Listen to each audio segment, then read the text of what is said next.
Now, over the next 10 days, Steve, we're going to have a lot more. We are going to be able to get, for the first time, I've been able to start processing these documents, large body of evidence that's in the intelligence community that raises concerns about foreign interference in our elections. That'll probably be the end of this week or early next week. The documents are explosive. They're really remarkable. And what's most remarkable is that all this has been kept a secret from the American people, possibly President Trump in some cases, until recently, of course, when his team told him. I think there's a lot there. And then in between those two things, we're going to reveal another code-named FBI investigation that targeted President Trump, one you've never heard of before, one that may be among the most troubling. We have Crossfire Hurricane, of course.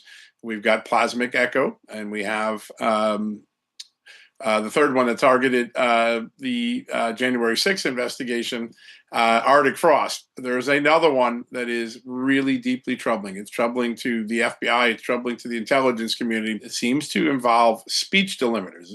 In other words, if you said something or you spoke a certain way about a certain issue, you potentially were deemed a national security threat to the United States and you were put under an assessment and potentially criminal investigation. So I learned of this operation because I was targeted in 2022. I had to cooperate with the Justice Department.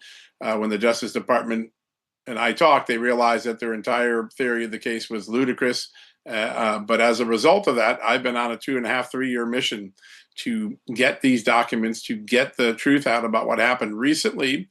FBI agents working for Kash Patel found this operation, found the skiff that it was hidden, found the code word name for it, found the prohibited access files. So one of the things that Chris Wray's people did is they would start these political investigations targeting Trump or even someone else. They would keep it off the books. Most people could not see it in the FBI Sentinel system. This one was one of those well hidden. As a result of some senior leadership that worked around Kash Patel. You know, there were people that were in this era that knew what was going on. In some cases, maybe even been required to work on certain things. They knew what was going on, and they've been guiding Kash Patel to these records and helping him find these records in the labyrinth of secrecy that Chris Wray's FBI created.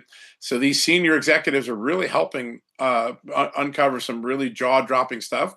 And I think in the next couple of days, people will see that as well. And so the focus in this grand jury subpoena that went in the last few days to Maricopa County, seized many gigabytes of election data, is the 2024 election, which is interesting because President Trump won there. But there is a discovery that was made by congressional observers. Every year, the House Administration Committee sends observers, one Democrat, one Republican, to various voting centers.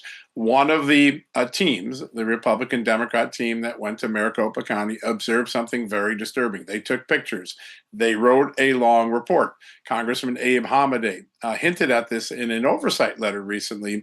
The information in that report was so troubling to the FBI, and when coupled to the things that the Arizona Senate found in 2020 that were raised as concerns, and the things that Hamadeh and Kari Lake raised in 2022, they were able to get a grand jury subpoena from a federal grand jury and execute the transmission of a large amount of voter data. They're going to go through that data looking for some of the telltale signs that were in this congressional report. I hope in the next couple of days to make that congressional report public so everybody can see what it was that observers on Brian Stiles' House Administration Committee saw. Brian Stiles himself acknowledged that they were working with federal authorities on this specific Arizona matter. So you got Congress working with the FBI.